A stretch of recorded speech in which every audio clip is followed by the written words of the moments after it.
Bom, faltam 3 minutinhos. O que vocês acham da gente ir começando, né? Então, seja bem-vindo, Laércio, nosso companheiro aí. Só eu entrei no YouTube aqui também, deixa eu tirar o som aqui. Nosso companheiro de faculdade, né, Laércio? Exato, Vitor.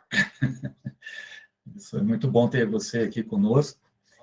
Quero dar as boas-vindas a todos os participantes aí da live, né? Mais uma live, estamos fazendo aí a nossa regularidade mensal, né? E essa live é promovida pela Associação Norte Pioneira de Engenheiros Florestais.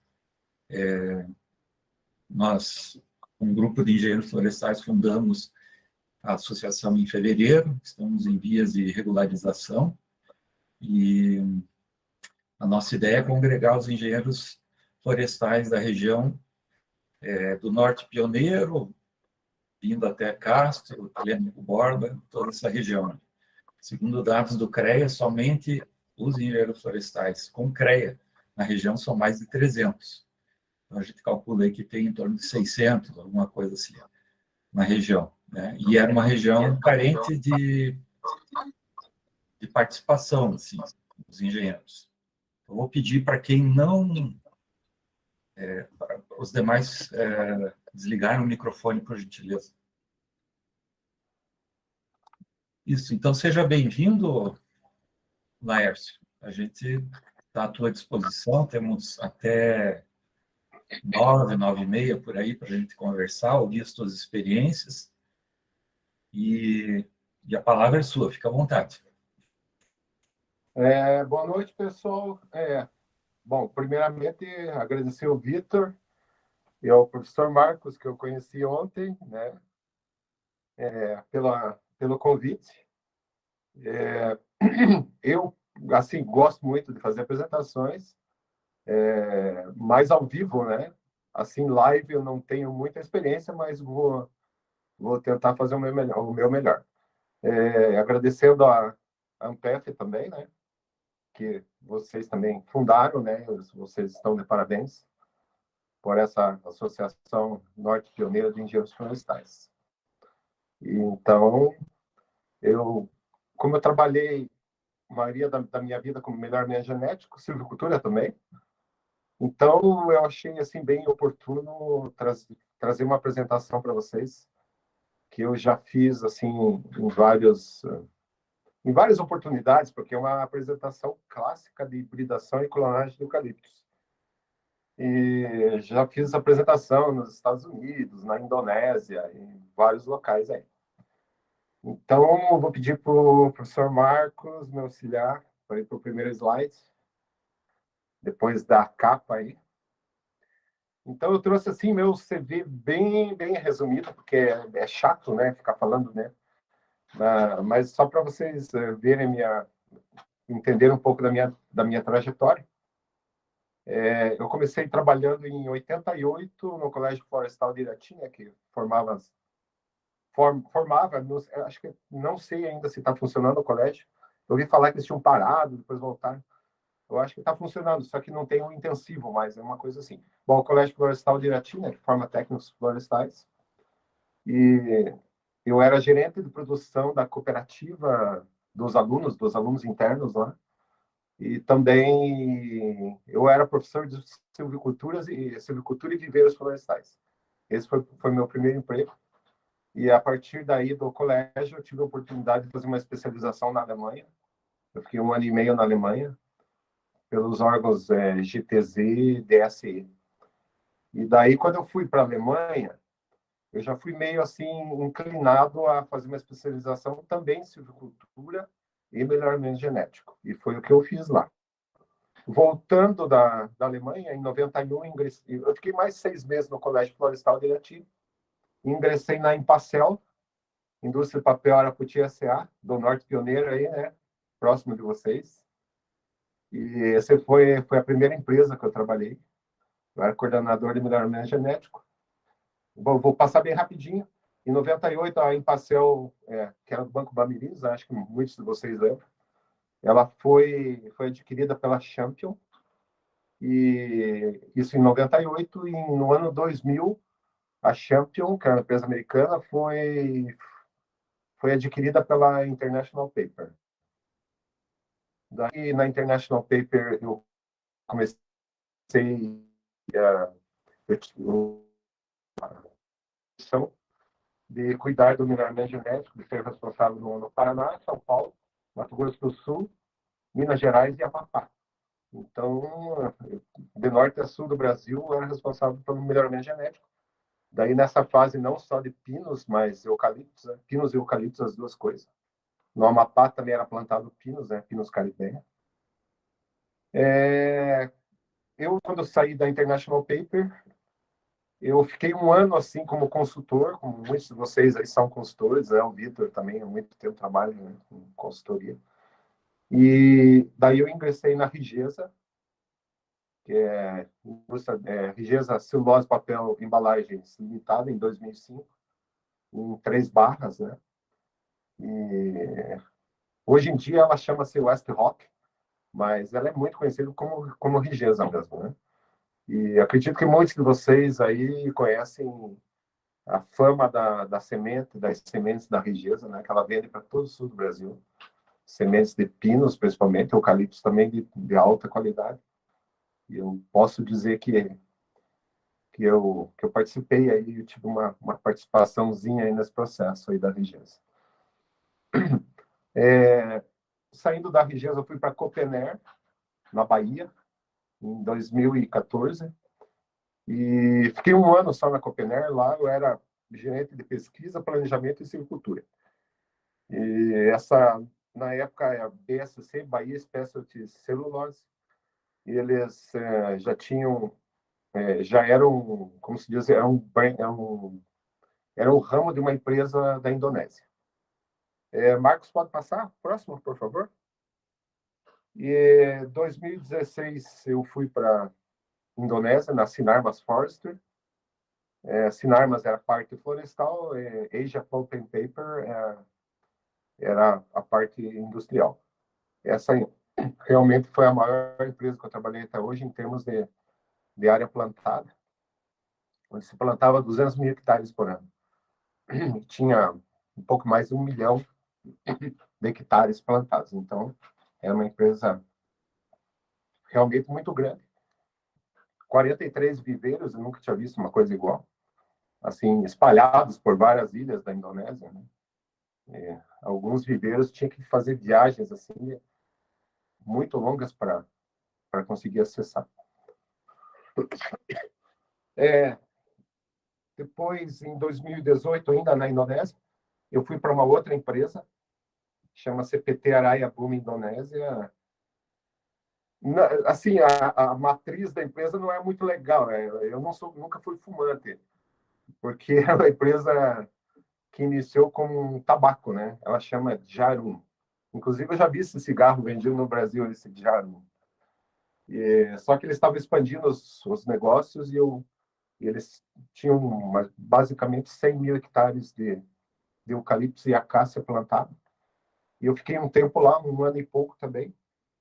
Daí fiquei mais quase um ano prestando consultoria para uma outra empresa do grupo Marubeni, que é uma empresa japonesa que tem plantios no sul da ilha de Sumatra, na Indonésia. Eu fiz todo um programa de reestruturação de silvicultura e também de melhoramento genético, que na Indonésia, assim, o melhoramento deles é muito incipiente. Uma coisa bem, assim, bem rudimentar, eu poderia dizer, sabe? Então, basicamente é isso. Daí depois eu comecei com consultoria no Brasil. Eu voltei 5 dias antes do lockdown, em 2020. Os aeroportos estavam fechando. E a minha família estava aqui, eu peguei e voltei. E daí estou aqui, né? Tentando um novo ramo de atividade. Pode seguir, professor Marcos, por favor? Então, agora, realmente, eu vou entrar na apresentação dele. Oh, desculpe com essa tosse aqui alérgica minha. Hibridação e clonagem de eucaliptos. Então, nesse mapa da Austrália aí, não sei se todos conseguem ver bem, mas São mais 800 espécies, né, de eucaliptos na Austrália e na Indonésia. Então, eu só circulei ali os mais conhecidos, os mais importantes aqui em termos de Brasil, né? Então, tem ali glóbulos, viminalis, que já foi importante no passado, hoje em dia não é. Nitens, Dune, Bentame, que são Dune e Bentame aqui nas regiões mais frias, né? Exatamente.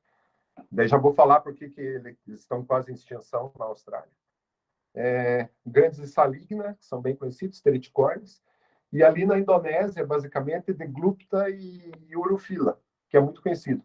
O maior, assim, a espécie que mais plantada no Brasil é o Urograndes, né? Que é o híbrido de Urufila congrandes. Então, e não sei se vocês conseguem ver um pontilhado ao redor de todo o mapa da Austrália é o Eucalyptus camalduensis. Ele é impressionante a plasticidade desta espécie. Eu fui umas 3 ou 4 vezes para a Austrália justamente para poder entender bem essa questão da ocorrência do eucalipto lá. Então, o camalduensis, ele cresce em ambientes muito áridos, semiáridos, mas ele cresce dentro da água. É uma coisa assim impressionante. Então, ele é muito utilizado para hibridação com outras espécies, porque ele é puro, ele é uma árvore muito baixa, dá uma árvore baixa e a copa é aberta. Ela nunca fecha.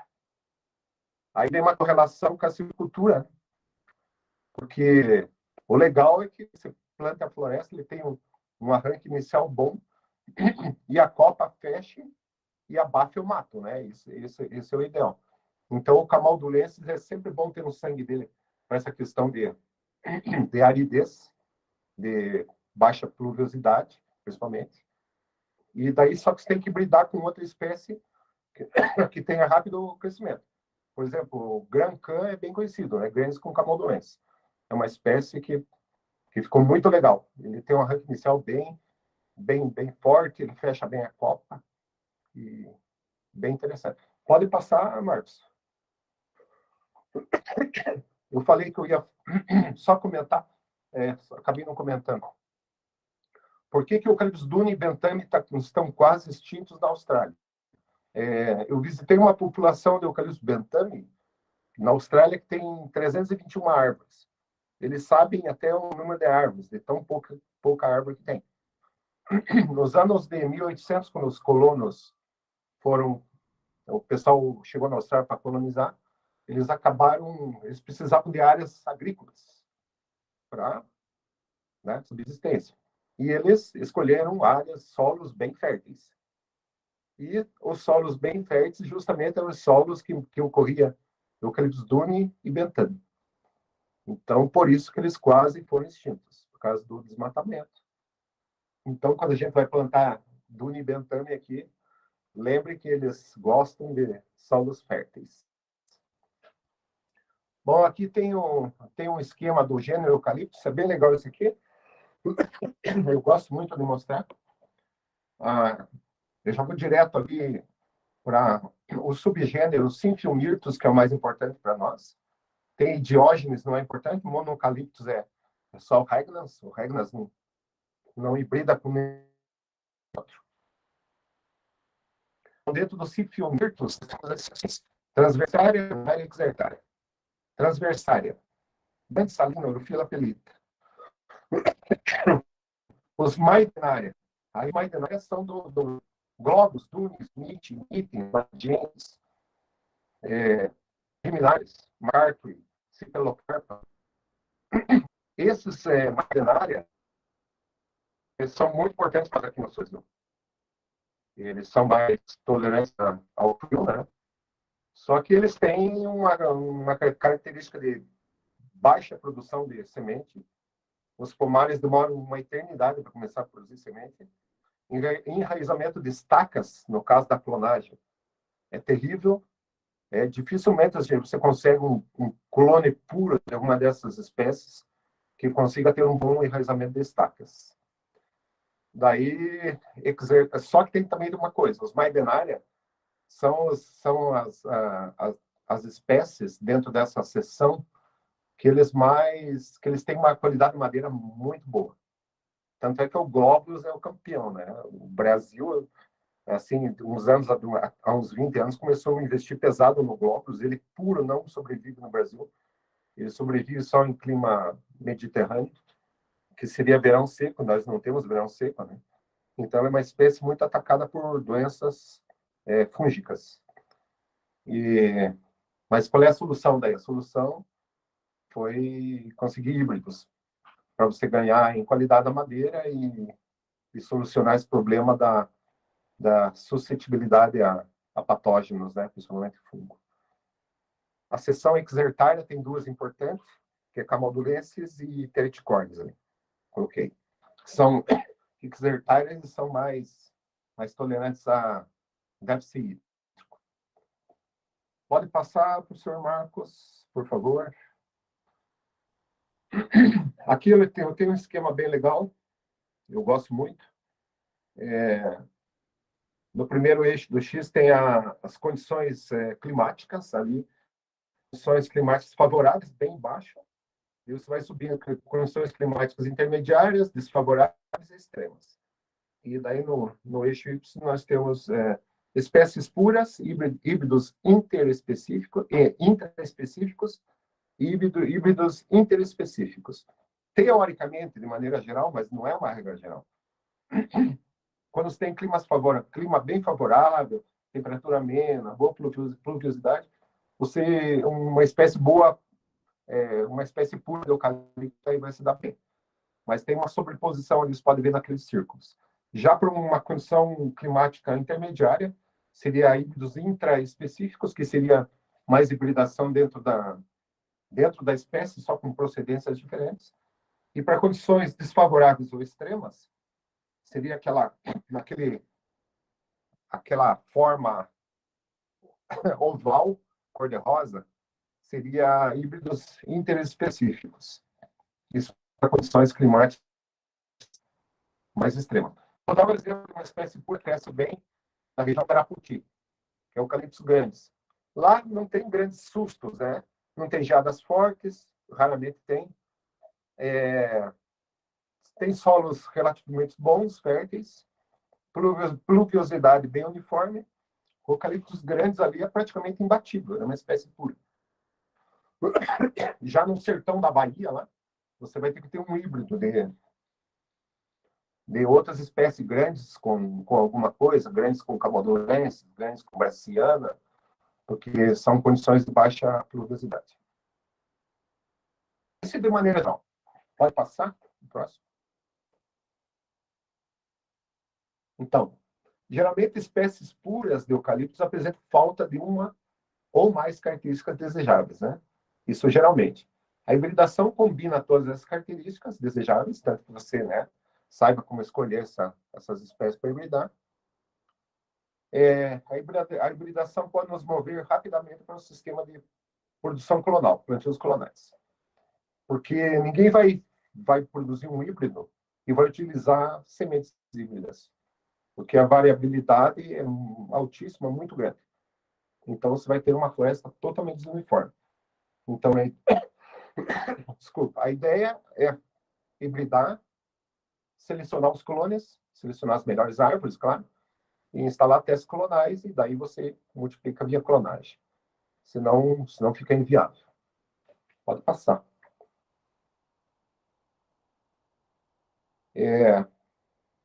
Comparativamente às espécies puras, os híbridos podem oferecer igual melhor tolerância a seca, frio, crescimento, produtividade, aumento da capacidade de enraizamento de estacas, que também é bem interessante. No caso dos Maidenaria, lá que eu falei para vocês que eles enraizam muito mal. Um exemplo desse é o Dune, né? Ele enraiza muito mal. Melhores características da madeira, né? Rendimento de celulose. O rendimento de celulose a gente já lembra de cara do glóbulos. Vou repetir. O glóbulo chega a ter 54% de rendimento de celulose.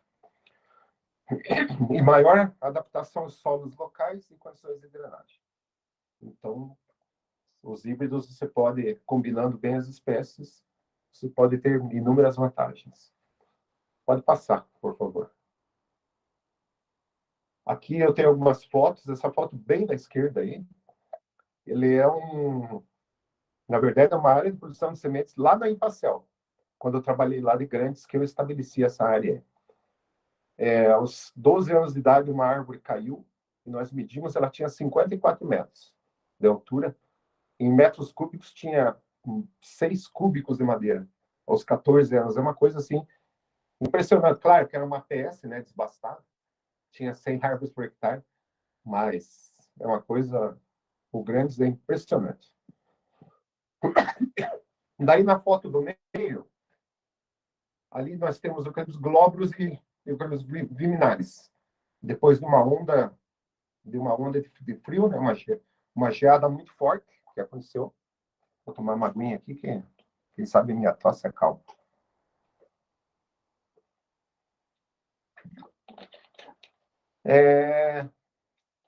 E na foto bem da direita, nós temos já um híbrido. A gente está mostrando ali o enraizamento dele das estacas, que foi um enraizamento muito bom.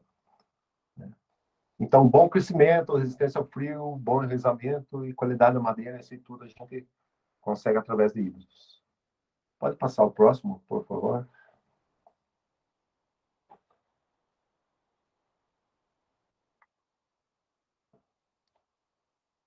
Aqui, pessoal, eu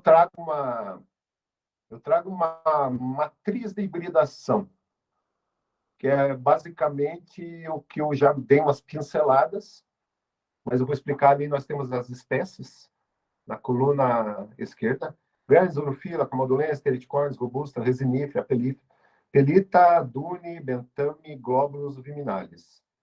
E daí, ela está em inglês. Daí nós temos aqui na horizontal em cima rápido crescimento, resistência a doenças, rootability, capacidade de arraizamento de estacas, resistência à seca, resistência ao frio, densidade da madeira, conteúdo de lignina e pulp yield, rendimento de celulose. Então, daí a primeira ali, por exemplo, eucaliptos grandes, nós temos rápido crescimento, ele é bem alto, então está um high, é alto, né? Está em inglês. Disease resistance, resistência à doença é médio, resistência de estacas é alto, né? Resistência seca, baixa, low.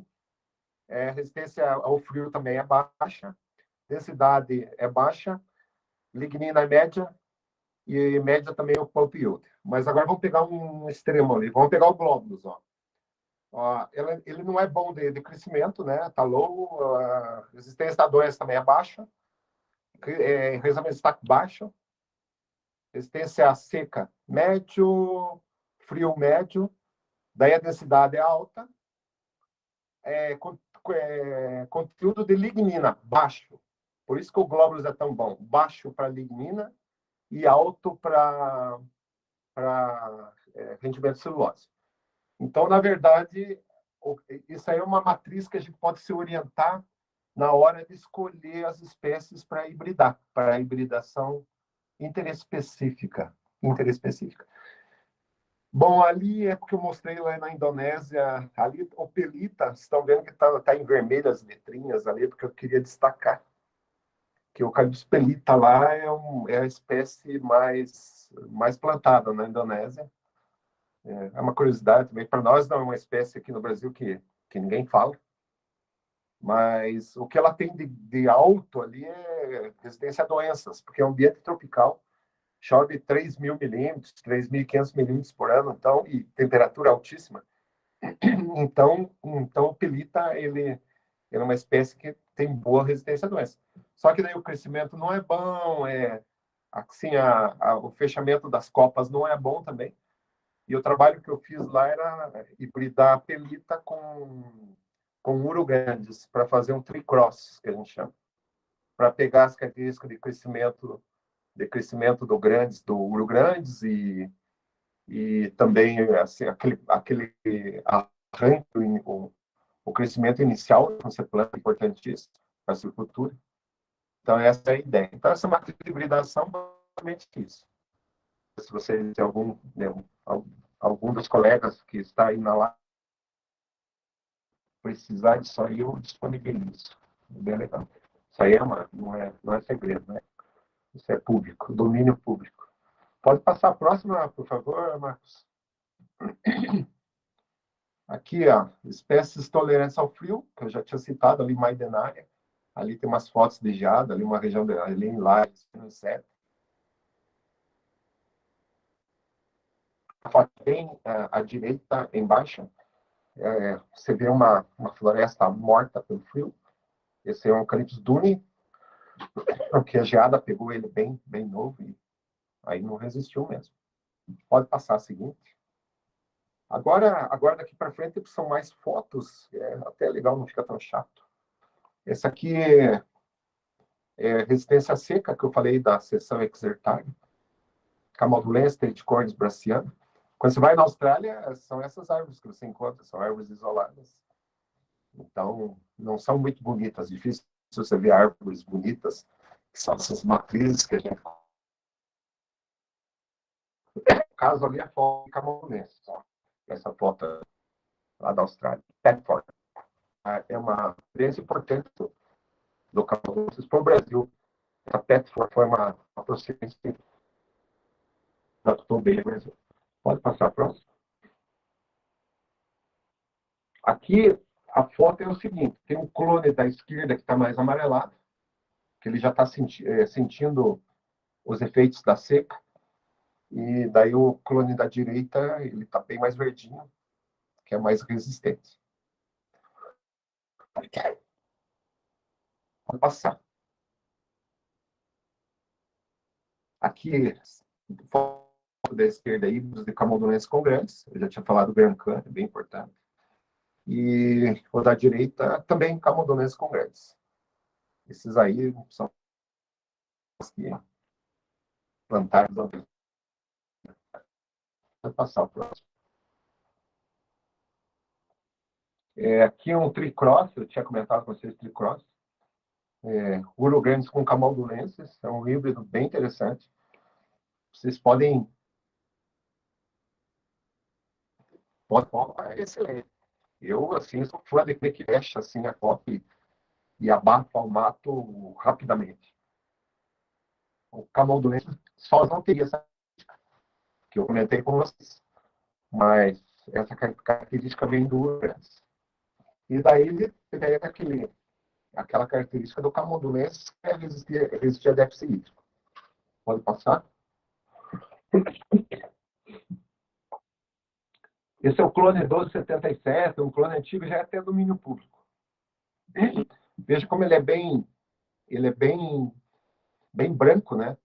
Ele é para ser ele foi selecionado em plantio comercial, esse clone. Então não foi feito aquele processo de polinização controlada, mas ele é para ser um clone de Urograndes, tipo um híbrido natural de Urograndes. Então ele cresce lá na Bahia e não morre com pluviosidade abaixo de 900 milímetros. Você pode dizer, 900 não é tão pouco. 900 não é tão pouco se fosse bem distribuído. Mas é que lá, em 6 meses, não chove, não cai uma gota d'água. Pode passar. Nossa, tem de novo a matriz aqui? Eu acho que está enganado. Então, vai para frente, que essa aí eu já falei. Produção de sementes híbridas. Isso é uma foto só para introdução, pode passar. Como que era feito antigamente? Acho que até o professor Marcos aqui já deu aula de melhoramento também. Ele deve ter acompanhado no passado como é que era. Olha, o risco que era subir escada e tal. E até com aquele caminhãozinho Munk ali, ó, com cesto, né? Cesto aéreo. Pode passar. E como é que era feito? Tinha que fazer emasculação, aí tinha que fazer isolamento das flores. É uma trabalheira danada, né? Então, ele é utilizado a protandria, que é os órgãos sexuais masculinos maturam antes dos femininos, como ocorre na natureza. Só que daí, nisso, quando saía, você já tinha que mascular, tirar as anteras ali para que não houvesse a autofecundação, e daí você polinizava com o pólen de interesse. Tinha que fazer emasculação, isolamento, era bem trabalhoso. Pode passar. Esse era o passado. Isso aqui já é um pomar indoor, que a gente chama, que são enxertos plantados em vasos. Pode passar, que eu vou explicando. Aqui a gente pode ver um vaso maior, e daí no centro ali, quando o enxerto estava num vaso menor, ficou o formato. A gente aplica o paclobutrazol, né, que é um inibidor de crescimento, e ele estimula a floração precoce. Daí o paclobutrazol, como ele não é móvel no solo, a ideia é aplicar só quando o enxerto está naquele vaso menor. Daí você transplanta esse enxerto para um vaso maior, só que daí não aplica mais o paclobutrazol naquela outra região maior do vaso maior, porque senão a planta pode até definhar, pode morrer. Daí as raízes têm que pegar um pouco de solo que não tenha o paclobutrazol. Pode passar. Aqui daí você veja a facilidade, né, de fazer a polinização, porque daí ocorre um florescimento abundante em uma planta bem baixinha, né, no vaso ali. Pode passar. Então, essa técnica de protogenia artificialmente induzida, né? Protogenia, o que é? Maturação dos femininos precede os dos masculinos. Então, eu já não preciso de masculação. Pode passar, porque daí tem umas fotos que são autoexplicativas. Esse aqui é um botão floral. Na verdade, a gente faz um corte ali com estilete, um alicate de unha daqueles que as mulheres usam, né? Você corta bem o órgão feminino, porque é Professor, me ajuda aí, como é que é o nome? Gineceu, né? É isso? Marcos. Não sei se o Marcos está ouvindo. Oi, estou ouvindo sim. É que tá difícil aqui, que eu estou com a tela fechada na apresentação. Mas é isso aí. Tá. O gineceu. Tá bom. Obrigado. Pode passar a próxima. Então, aqui você veja, são diversos tipos de ferramentas que foram testadas. O pessoal que eu mais vejo utilizar é aquele alicatinho, aquela alicate de unha, que é bem fácil de fazer o corte ali, né? Enquanto o botão floral está fechado, você simplesmente corta. Antes dele abrir, né? Antes do botão floral abrir. A gente tem que observar a maturação dele. Ele tem que estar já com essa cor um pouquinho amarela. Pode passar. Daí você faz aquele corte e já aplica o pólen. Pode aplicar o pólen até com palito de dente, como está ali na foto. É bem rapidinho, pode passar. Quando o opérculo do botão floral abre, daí você veja que aí ele desabrochou, né? Então o pólen está ali na ponta das antenas. Mas o corte que você fez com a alicatinha ali no gineceu, ele já está oxidado. Tem umas setinhas vermelhas ali, acho que vocês conseguem ver. Então ele já está oxidado, então o que acontece? Mesmo que o pólen dessa flor caia ali, não vai interferir, porque ele já tá selado, então ele não vai fecundar mais. O que foi fecundado é o pólen que você aplicou lá com o palitinho de dente no momento do corte do botão floral. Pode passar, Marcos. Então, aqui é mais uma foto que mostra a quantidade, né, de frutos que você tem, e ali tem um número. Isso aí, esse dado aí, eu dou créditos ao Teotônio Assis, que ele fez esses cálculos aí que uma pessoa pode produzir 3 milhões de sementes híbridas nesse sistema de pomar indoor e aplicando essa técnica da protogenia artificialmente induzida. Então, você veja que 3 milhões de sementes é coisa pra caramba, né? Essa técnica, assim, revolucionou a hibridação de eucaliptos. O Teotônio foi uma das pessoas que desenvolveu essa técnica e faz sucesso no mundo inteiro, atualmente. Pode para frente, Marcos?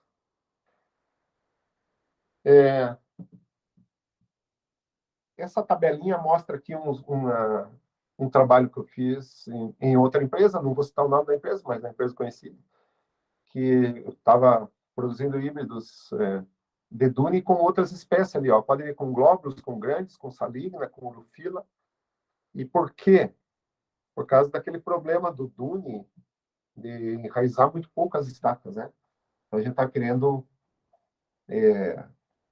solucionar esse problema. Por exemplo, híbridos de dune, por exemplo, urufila, dune com grandes, dune com saligna, e até dune com glóbulos. Daí, o dune com glóbulos, no caso, a ideia era aumentar o rendimento de celulose. Pode passar?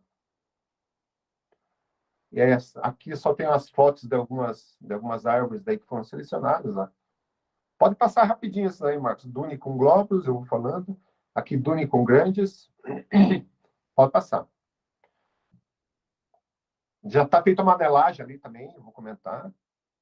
Aqui é dune com urufila, que teoricamente seria bem mais suscetível ao frio, né? Porque o urufila é bem suscetível ao frio. O bicho vem da Indonésia. Só mais um pouquinho. Pode passar. Dentro desses testes, olha o que aconteceu ali. E justamente essa era a ideia. A gente plantou próximo do inverno para que o que não fosse resistente ao frio, que já sofresse ali o baque do inverno. Então, você pode ver que tem muita árvore bifurcada, justamente por causa do frio. No mesmo teste. É claro que a gente não selecionou essas árvores. A gente selecionou as árvores que não continha nenhum tipo de bifurcação, que as árvores estavam perfeitas. Quer dizer que elas passaram bem pelo inverno. Se tivesse bifurcação, porque elas não passaram bem. Então, o inverno aí, o extremo dessa região sul aí, nos ajudou a selecionar. Pode passar, Marcos. Aqui é só para mostrar uma árvore de grandes, ó, selecionada, grandes puro. Pode passar. Essa aqui é uma árvore de saligna. Pode passar, Marcos. Aqui saligna já brotando, ó, que a gente fez a anelagem. Aqui só vou fazer um comentário, não sei se todos, eu acredito que todos saibam, né, porque essa anelagem, quando a gente não quer abater a árvore, a gente provoca essa brotação, né, com uma anelagem, para que a gente resgate esse material do campo lá, enraize essas estacas, né, e daí siga com o processo de melhoramento. Pode passar. Aqui também mais uns detalhes das brotações. Pode passar. Aqui uma exudação de alguma goma ali. Algumas árvores muito velhas não brotam, dependendo da árvore. Essa técnica funciona melhor para árvores mais jovens. Né? Se ela passar de 10, 12 anos, já fica mais difícil dela emitir a brotação. Pode passar. Pode passar mais. Isso é tudo repetição. Aqui o pessoal já colhendo a brotação. Essa aqui é Dune com glóbulos, é um híbrido Dune glóbulos. Pode passar. Aqui já estabelecimento de mini jardim. Não sei se o pessoal tem interesse de ver isso aí, porque é coisa bem comum, né? Estabelecimento de mini jardim. Pode passar rapidinho, para a gente não ficar muito tempo. As estaquinhas ali, 10, 12 centímetros. Pode passar, Marcos. Aqui já os canaletões formados. Aqui eram as melhorias que a gente fez, essa foto de baixo, do lado direito, algumas melhorias que a gente fez na casa de vegetação, que é aquele sistema de irrigação por barra, que essa barra, ela corre por cima das mesas, né? Eu acho bom esse sistema porque são poucos bicos para você manter, ao invés de ter 300, 400 bicos, né? Dentro da casa de vegetação, você, com uns 10, 12, você faz todo o serviço, fica mais fácil de manter. Pode passar. Bom, esse é o slide que complementa tudo. A hibridação sem a clonagem não resolve. Elas são atividades complementares. E eu acho que daí acabou. Só tem mais um aí com o meu e-mail. Isso aí. Bom, pessoal, desculpa pela demora. Foi bastante tempo, né? Nossa, 37 minutos. Tá ótimo, tá ótimo. Muito bom, viu, Laércio? Foi uma pincelada, né, Vitor? Só para a gente iniciar alguma discussão e, Perfeito. sei lá, se quiser saber se alguma experiência minha, alguma coisa, fico à disposição. Tá, joia. Então, quem quiser fazer alguma pergunta, como a gente tem bastante tempo, pode fazer liberando o microfone. Talvez levantar a mão primeiro, só para a gente organizar. Tá? Então, o Luciano já pediu para falar aí. Pode falar, Luciano, seja bem-vindo. Boa noite, professor Vitor. Boa noite, demais colegas. Boa noite, Laércio. Fala aqui de Boa Vista, Roraima. Boa noite. Laércio, Opa, que maravilha!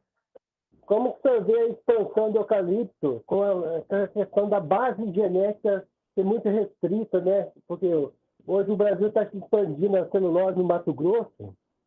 Praticamente a base genética hoje no Brasil é IC144, né? Como que você vê essa questão da base genética e pouca variabilidade no desenvolvimento do eucalipto no Brasil? Luciano, excelente pergunta. Obrigado por perguntar. Essa é uma questão muito interessante. Eu, numa das empresas grandes que eu trabalhei no Brasil, vou te contar uma história que vou te responder. Eu contando essa historinha, assim, eu vou te responder. Você está ouvindo bem aí? Teu som estava meio baixo, mas eu entendi a pergunta. Restrição de base genética. Estou ouvindo bem. Numa das empresas que eu trabalhei, quando eu iniciei lá, eu fiquei assustado, porque eles falaram assim, daqui para frente a gente só vai trabalhar com clonagem. Não vamos ter reprodução sexuada mais. Eu falei, isso é o maior tiro no pé. Porque se você não gera variabilidade, como é que você vai obter ganhos futuros? Ganhos recorrentes. Né? Aquela seleção, lembra da seleção recorrente recíproca, aquela que a gente aprendeu na universidade lá? É bem isso aí, cara. Se você não tiver a recombinação desse material por via sexuada, então tem que ter uma população de melhoramento boa.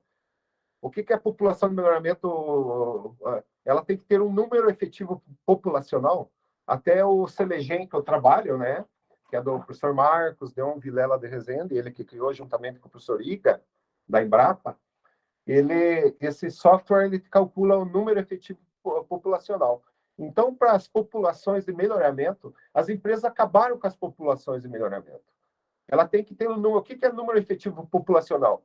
São o número de indivíduos não aparentados, que tem que ser no mínimo 30, de 30 a 50. Tem que ser esse NE. É o NE. Tem que ser no mínimo isso aí. Para quê? Para que você sempre mantenha uma variabilidade genética. Então, essa parte sexuada não pode ser abolida, omitida, esquecida, descartada pelas empresas. E você tem razão. Aí o que vai acontecer? Vai chegar um momento que você não vai obter ganho genético nenhum mais. Acabou, zerou. E pelo contrário, daí você acaba tendo um decréscimo da produtividade. Os clones começam a ter alguns problemas. Você viu que tem uns clones que vão abrindo o bico, né? Que a gente chama. Você abriu o bico. Sei lá, ferrugem pegou, uma doença pegou, e daí você não consegue mais aquela produtividade. Essa é uma estratégia muito errada, e infelizmente tem empresas de ponta fazendo isso. Então tem que partir para a reprodução sexuada. Se você não tiver mais esse material com variabilidade dentro da empresa, tem que correr para algum lugar, correr para a Austrália, correr para o IPEF, montar teste de progênie, vários, sei lá, comprar 50 progênies do IPEF, lá se for Uropila, se for... O IPEF tem uma série de espécies de sementes, se você conversar direitinho, eles te vendem por família, né? Para instalar teste de progênie. E tem que começar praticamente do zero, para quem esqueceu isso aí, esse conceito lá atrás, começa do zero. Senão não vai ter variabilidade e não vai ganhar mais nada. Né? Acabou. Mas excelente a tua pergunta, Luciano. Obrigado. Não sei se eu respondi. Obrigado, Laércio. Respondeu assim, eu trabalhei com o Elião Santos, lá em Arapoti. Com quem? O Hélio Santos, lá em Arapoti. Legal, maravilha. Eu instalei uns pomares lá em Arapoti. de pinos, de eucalipto, de grandes, né, de Pinus teda. Ainda estão lá os pomares. Então, eu pensei em fazer essa pergunta, mas fiquei receoso, porque, na verdade, eu não trabalho nessa área, né? E um tempo atrás ainda se discutia isso, né? E depois, com esse negócio de comprar clone, daí todo mundo começou a comprar clone, e eu fiquei meio assim, né? Poxa, mas e a variabilidade, né? Será que eu estou desatualizado? Mas agora você me deixou mais tranquilo. Vitor, não é só isso, Vitor. Eu tenho, nas minhas andanças aí, eu chego em algum lugar, em alguma empresa, aí o pessoal diz assim, putz, plantei um clone, mas clone... Ó, veja como é que o pessoal fala, principalmente o pessoal mais simples, né? Não tem muito conhecimento. Ó. Ah, o clone de eucalipto não é bom. Você veja que coisa genérica. Clone de eucalipto não é bom. Daí eu vou puxando assunto. Bem, entro na prosa. Mas por que não é bom? Não, você veja, sei lá, tem um monte de casos. Um dia eu vi um clone lá que a madeira fica igual uma cortiça, né? Fica uma madeira super leve, né? O que aconteceu nesse clone? Que clone de eucalipto não é bom. Daí eu explico, ó, tem clones e tem clones. Se o clone foi selecionado para as condições edafoclimáticas do local, é uma coisa. Agora, tem viveristas que trazem clone lá de Minas Gerais, de Maranhão. Ah, porque enraiza bem. Ó, maravilha para o viveiro, né? Enraiza, produz uma muda maravilhosa. Só que o clone, a interação, eles esquecem daquela famosa, Vitor, você é da faculdade, interação genótipo-ambiente, né? Lembra, né? Essa interação genótipo-ambiente é muito forte para o eucalipto. Para pinos ela é menor, mas para o eucalipto ela é muito, muito, muito forte. Agora, existem exceções. São clones que têm uma plasticidade maior, que eles se dão bem em qualquer local. Não vão produzir um absurdo, mas também não vão produzir muito pouco. Eles se comportam bem, mas esses clones são muito raros. Muito, muito, muito raros. Os mais comuns são o que tem uma forte... São clones específicos, que a interação genótipo-ambiente é bem forte. Então, é um risco, um tiro no pé muito forte, muito grande. Trazer clones de outras regiões e começar a plantar indiscriminadamente. Isso acontece mesmo. Mas fico feliz de ouvir isso aí, porque eu dei aula há 17 anos, né? E eu sempre falava da interação material genético com o meio ambiente, né? Exatamente. E eu falava muito de teste na época, né, que a gente estudou teste de introdução de espécie, hoje, na verdade, seria um teste para cada tipo de clone, né? Então, não está em desuso. Então, estou tranquilo. Sim, sim, exatamente. E clone tem uma interação muito, muito forte. Tá, ok. O Eleandro, seja bem-vindo. Pode fazer a sua pergunta aí, Eleandro. Boa noite, pessoal. Leandro Brum, aqui da Universidade Tecnológica do Paraná, de Dois Vizinhos, Sudoeste do Paraná. Laércio, dentro da sua experiência, que a gente pode ver aí, você tem uma linha de trabalho tipo com a do Teutônio, né? O melhoramento genético clássico, né? Mas eu queria te perguntar como é que você vê o avanço aí das técnicas, principalmente quando se foca para o lado da biotecnologia. Qual é o caminho que você vê aí para o futuro quando se trata de questão tipo como transgenia, como a redução de resistência genética a alguma doença, esse avanço, melhoramento, biotecnologia, como é que você está percebendo isso aí? Você falou bem, eu sou mais da linha do melhoramento clássico, mas eu não deixo de estar com os olhos, né, na ciência também, claro, né? Eu vou te dar um exemplo. Você ouviu falar da edição de genes? Aquelas enzimas, a CRISP9 lá? Então, eu trabalhei com isso na Indonésia. Eu acredito na verdade, ele não é considerado uma técnica de transgenia, né? Ela é uma edição genética. Como é que eu posso explicar? Acho que você deve saber, né? Você desliga algumas partes do cromossoma que são responsáveis por algumas características, né? Desliga alguns genes. Então, o que a gente estava fazendo lá na Indonésia, a gente estava desligando essa parte do genoma que era responsável pelo florescimento. Para clones operacionais, a gente não queria o florescimento, porque ele gasta energia produzindo flores e deixa de produzir a biomassa. Então, nessa primeira empresa que eu trabalhei, na Sinarmas Forestry, eles têm um laboratório muito tecnológico, porque eles têm 2 milhões de hectares plantados de palm oil, do óleo lá, né? Óleo de palma. Então, esse laboratório, basicamente, ele é muito tecnológico. Eles trabalham com óleo de palma e daí eles estavam bem avançados nessa técnica aí dessa edição de genes. Então, tanto é que eu acreditei que eu levei os clones melhores lá para esse laboratório, para eles iniciarem os trabalhos para desligar ele essa questão do florescimento. A gente não quer que floresça. Lá para o clone operacional, claro. Né? No nosso pomar, não. No nosso pomar lá, nós precisamos que ele floresça. Mas para operação, para clone, para produção, né, digamos, aí não precisa. Agora, a transgenia, cara, olha, eu já vi muita coisa, muita gente fazendo transgenia, eu nunca vi nenhum resultado prático. Eu só vi um resultado prático nos Estados Unidos com Populus, que é um transgênico lá que eles fizeram produzir muito mais. E também é muito restrito nas empresas, né? Por exemplo, Suzano, diz que Suzano está muito avançada, mas a gente não tem informação, né? Só quem está lá dentro que tem essa informação. Mas eu não vi muita coisa de transgenia. Mas essa questão de edição dos genes lá, desligamento de alguns genes, eu achei interessante. Eu acho que tem potencial. Tá respondido, Leandro? Joia. Obrigado.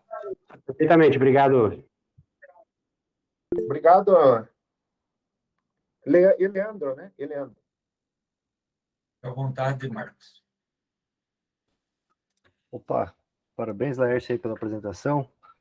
Muito Obrigado. interessante. Uma pergunta, assim, né? Você que está na área do melhoramento, né, há bastante tempo, a questão do melhoramento, hibridização, clonagem, normalmente voltado para os interesses das grandes indústrias, né? E a gente sabe que o produtor vai e volta, a Klabin está fortemente incentivando o fomento por todo o Paraná.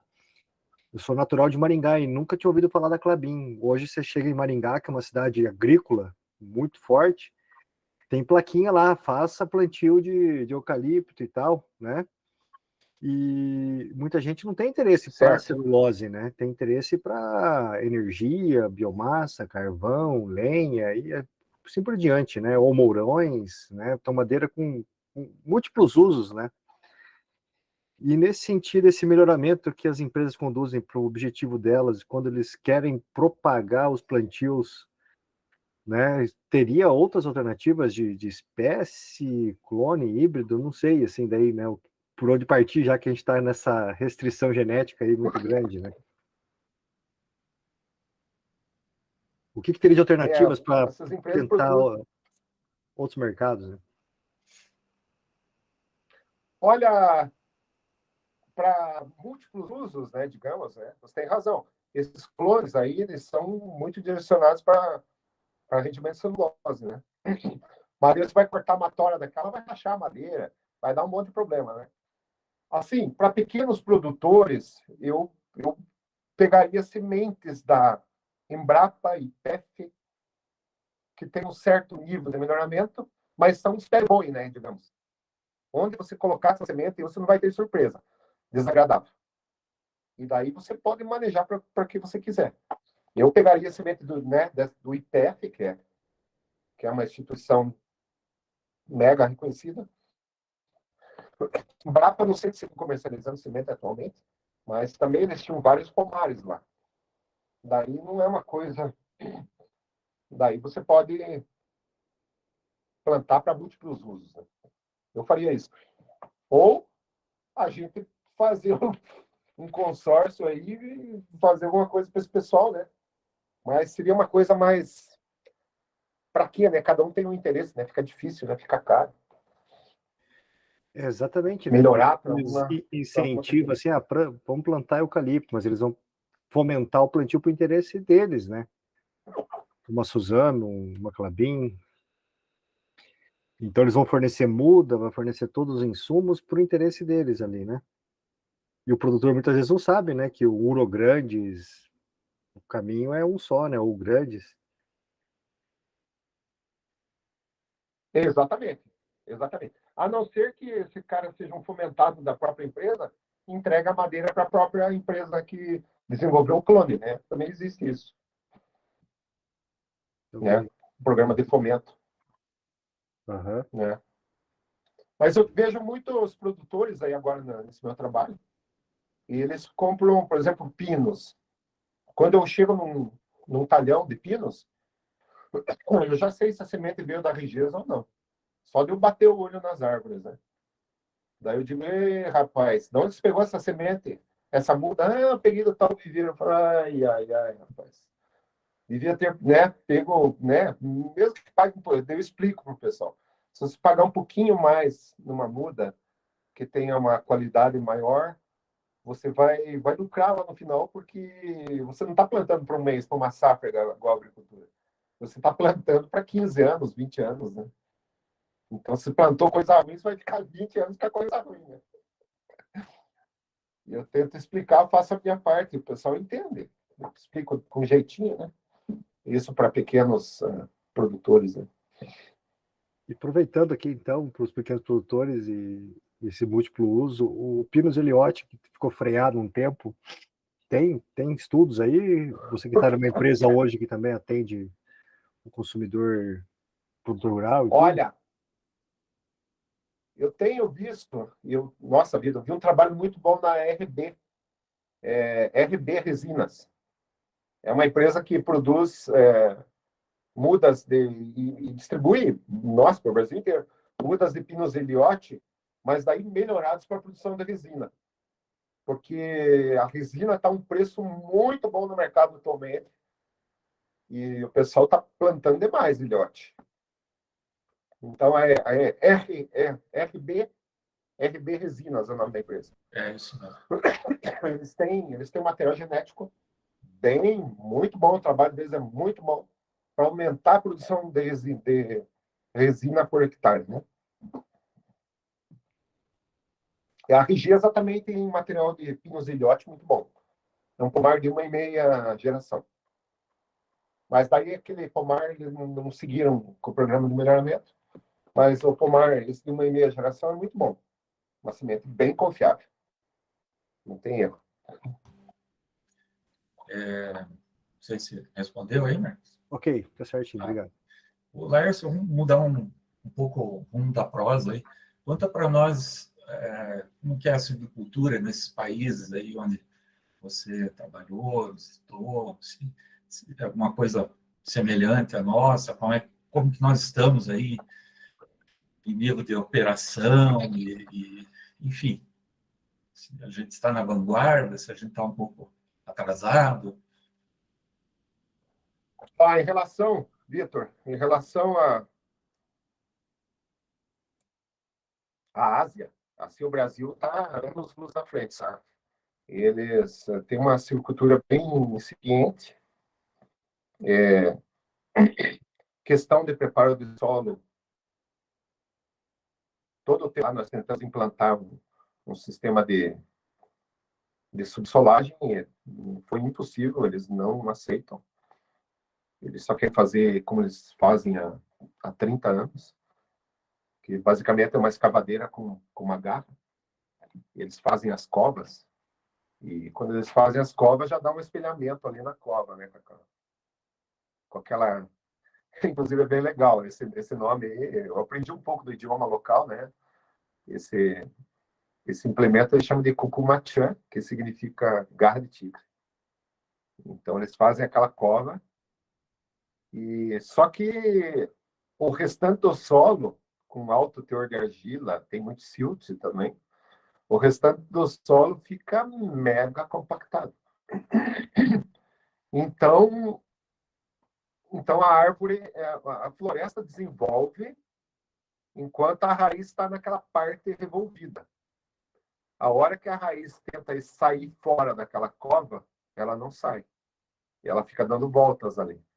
É como se até a gente... Eu tinha um chefe sul-africano lá, muito, muito meu amigo, e a gente chamava... vamos ver os clay pots, os potes de argila. Na verdade, aquele preparo virava um pote de argila.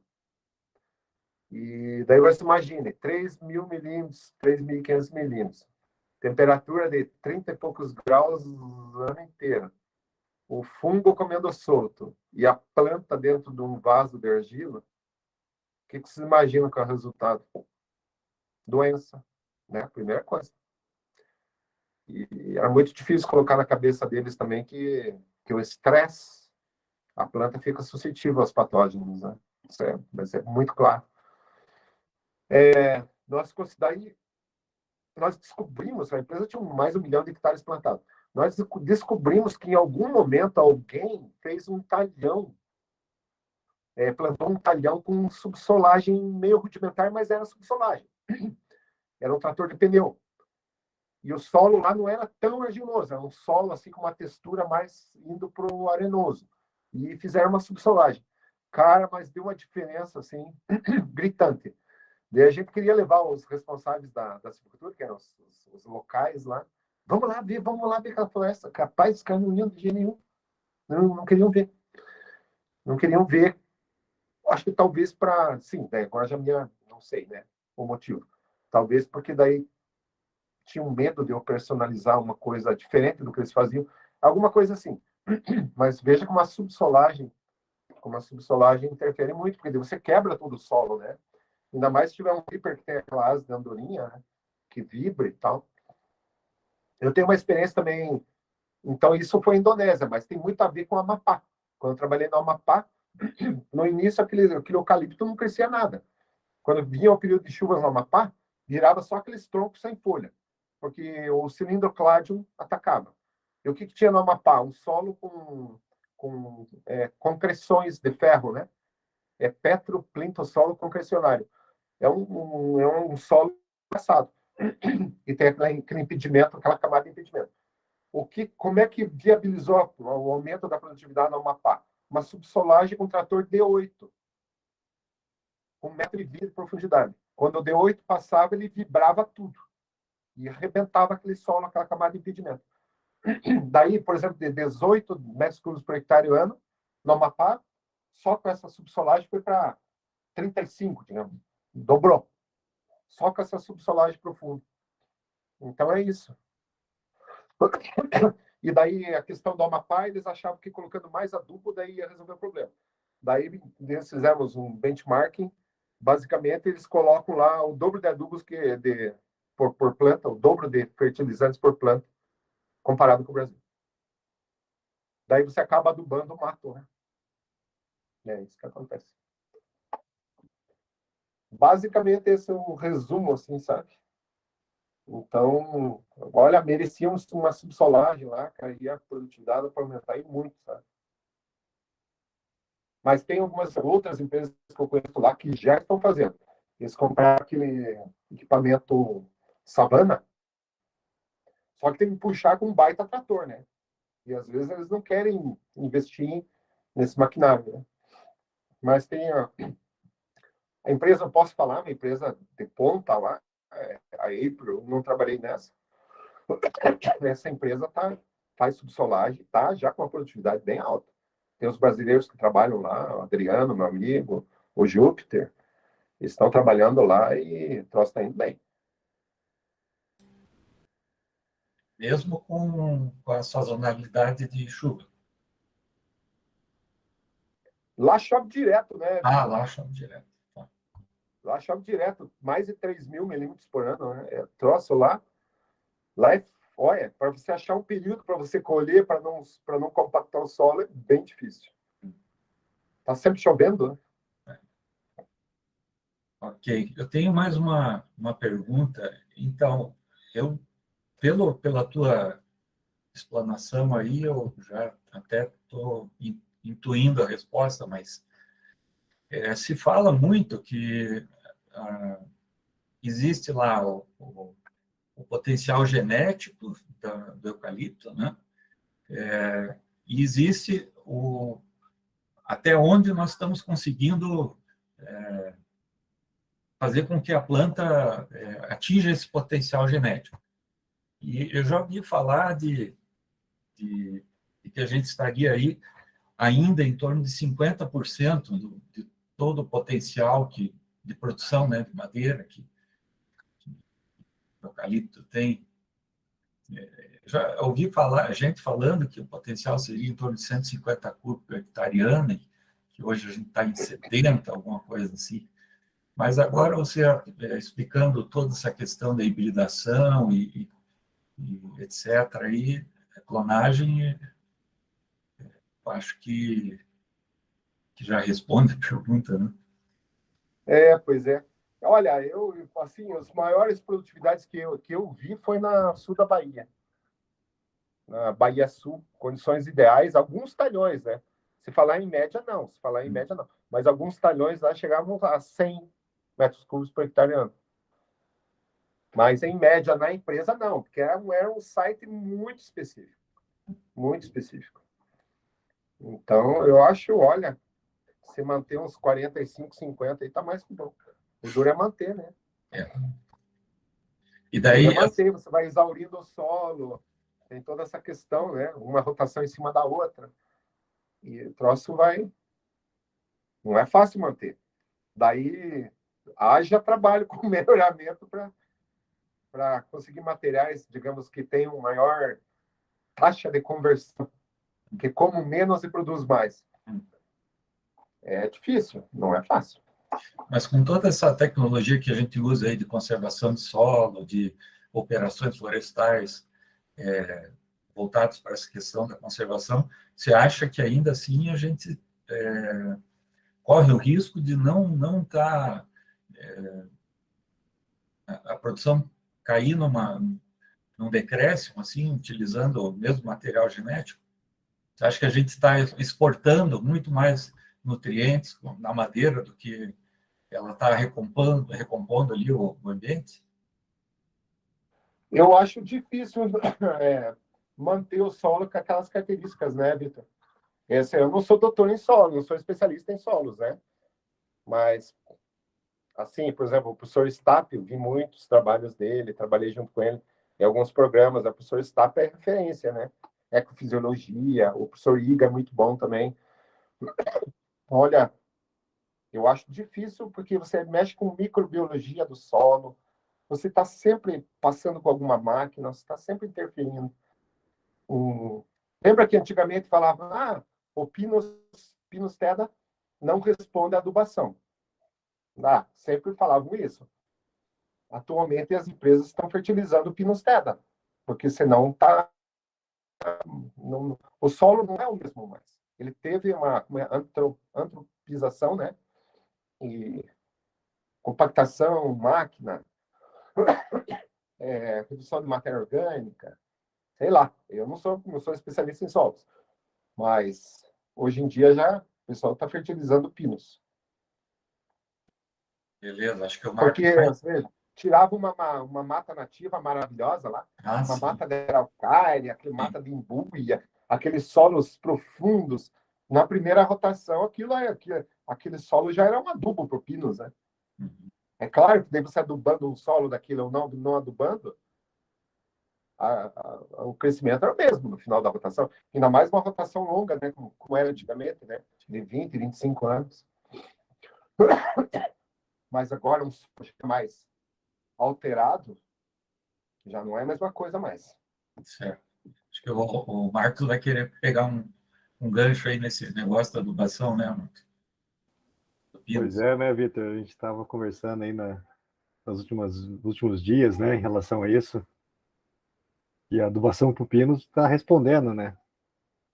E até, Laércio, nessa questão que você falou de solos de floresta nativa, a gente teve um trabalho publicado aí que 3 rotações depois, um plantio de pinos plantado em cima da leira da mata nativa, que já estava totalmente decomposta, cresceu muito mais do que as áreas fora da leira. 30 anos depois, com 3 rotações, uma de pinos, 2 de eucalipto, e voltou para o pinos daí. Cresceu Veja exuberantemente. o efeito da matéria orgânica ali, né? O efeito da matéria orgânica. E outros trabalhos também, com aplicação de resíduo e tudo, né? Mas também dá uma tristeza, porque a gente anda aqui na região, você vê aquelas pilhas 7 metros de altura, que o pessoal vai retirar toda a matéria orgânica e vai picar e queimar, né? Mas é isso aí, se trabalhar com o solo. Tem exportação, não tem jeito. Tem exportação de nutrientes, né? Interessante esse trabalho. Leandro, pode ficar à vontade. Só para contribuir um pouco nessa situação, né? A gente tem trabalhado a questão de solo, ciclar de nutrientes. Inclusive, a minha tese de doutorado tem um livro aí que trabalhamos com fracionamento de matéria orgânica do solo no Pinos. E o que a gente diagnosticou também, eu trabalhei com áreas no Rio Grande do Sul, também áreas de segunda para terceira rotação eram as mais antigas, tanto de Teda quanto Eliote, e nós percebemos que nas áreas de origem de floresta nativa, naquelas áreas onde se teve queima de resíduo, queima da vegetação, tanto nativa como resíduo posterior, nós já temos aí em 3 rotações casos assim, tipo, parece que o solo já está perdendo chamar assim, uma capacidade de tampão de suportar aí tanto impacto, entendeu? Então, apesar de ter uma demanda atual muito grande por material energético, cavaco, né, o pellet, nós temos que pensar muito bem como é que vamos fazer isso, porque se a gente começar a exportar a árvore inteira aí e não repor de alguma forma algum produto, que reponha, né, a matéria orgânica do solo, nós corremos sim risco aí de estar degradando os solos, né, e dando a razão aí para muitas pessoas que falam que pinos, que eucalipto pode degradar solo. Basta fazer manejo incorreto, né, de resíduos e de matéria orgânica que nós podemos estar correndo esse risco sim. Então, é muito importante, muita atenção, tentando até aliar os assuntos que foram falados na live, né? Se você melhora, né, faz melhoramento, você aumenta a produtividade, você direciona, né, a produção para, por exemplo, madeira, para tronco, né, a percentual de resíduos diminui, e com isso, eu acho que nós temos que avançar um pouco mais em pesquisa aí também, pensando em, por exemplo, aproveitar aí as chamadas fábricas naturais de nutrientes, né, as fixadores de nitrogênio, os micro-organismos do solo, para que a gente consiga avançar em produtividade, mas avançar com a sustentabilidade junto também, né? E acho que esse que é o caminho aí para o futuro aí do aproveitamento de uma árvore, né, como um todo. Concordo plenamente, Leandro. Plenamente. Essa exportação aí, ele vai degradando o solo, não tem jeito. Eles querem aproveitar tudo, só falta aproveitar as acículas do Pinos agora. Mas então, o trabalho do melhoramento é voltado para material cada vez mais rústico, digamos assim, capaz de produzir com menos nutrientes. Haja trabalho no melhoramento para manter a produtividade, Vitor, desse jeito que está indo. Outra coisa que o Leandro não comentou, mas isso eu vi em empresas que eu trabalhei, cada vez eles vão aumentando o tamanho das máquinas, né? Por exemplo, eu vi uns skidders que o pessoal comprou, rapaz, um troço gigante. Daí ele pegava um feixe de árvores assim, que não sei quantos cúbicos que era cada feixe daquele. E daí o pessoal arrastando aquelas madeiras e com aquele skidder gigantesco, que é pneu, né? Pneu compacta mais. Rapaz do céu, daí tudo isso também influencia, né? Se fosse esteira ainda, que compacta menos, mas trator de pneu, rapaz do céu. Fiquei assustado, porque estavam colhendo num solo extremamente argiloso num período de chuva, com um skidder gigantesco. O que você... Olha, como que é? Sabe aquelas... Ficava fundo onde o skidder passava. Então, como é que não vai afetar o solo? Afeta, né? Não tem como. Joia. Alguém mais quer aproveitar e fazer alguma pergunta? A gente tem um tempinho ainda.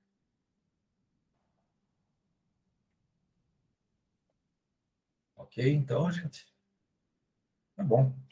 Então, Laércio, muito obrigado aí pela tua participação, foi bem bacana. Um assunto tão técnico assim, você conseguiu apresentar para a gente aí com uma clareza bem, bem bacana. Obrigado aí pela tua disposição, teu tempo. Desculpe algum no período de preparação, né? Gera uma ansiedade na gente, às vezes as coisas dão uma embaralhada aí, mas no fim deu tudo certo. Então, Não, é que vocês ajudam muito. Então, daí o troço fica bem leve, fica muito bom de apresentar. E algum dia a gente pode apresentar sobre pinos também, né? Alguma outra oportunidade aí, mais para frente, né? Uhum. Daí, para pinos, eu fiz muita coisa interessante também. Acho que é bom compartilhar. Alguma outra oportunidade, eu estou à disposição. Pode esperar que você está na fila já dos próximos eventos. Prazer falar com vocês e prazer rever você, Vitor. E foi bom conhecer novos colegas, o Marcos e todo o pessoal aí da... Como que é o nome da... AMPEF. AMPEF, Associação Isso. Norte Pioneira de Engenheiros Florestais. Isso. Então, Eu coloquei... joia. Eu coloquei o teu e-mail, a gente tem um grupo no WhatsApp com mais de 200 engenheiros. E daí eu coloquei teu e-mail aí, alguns slides que você apresentou, e eu acredito que pode ser que alguém te procure aí na sequência. Opa, Vitor, obrigado. Tá bom. Nossa, que maravilha. Tá Vamos, o dia que eu estiver na região aí, vamos tomar uma, né? Não sei se topam alguma coisa, né? Com certeza. Tá jóia, então. Obrigado a todos aí. Uma boa noite. Obrigado, pessoal. E até o próximo diálogo online. Um abraço a todos aí. Tenham uma boa semana. Boa noite, pessoal. Tchau. Obrigado, professor. Boa noite a todos. Boa noite, pessoal. Boa noite. Boa noite, Bruno.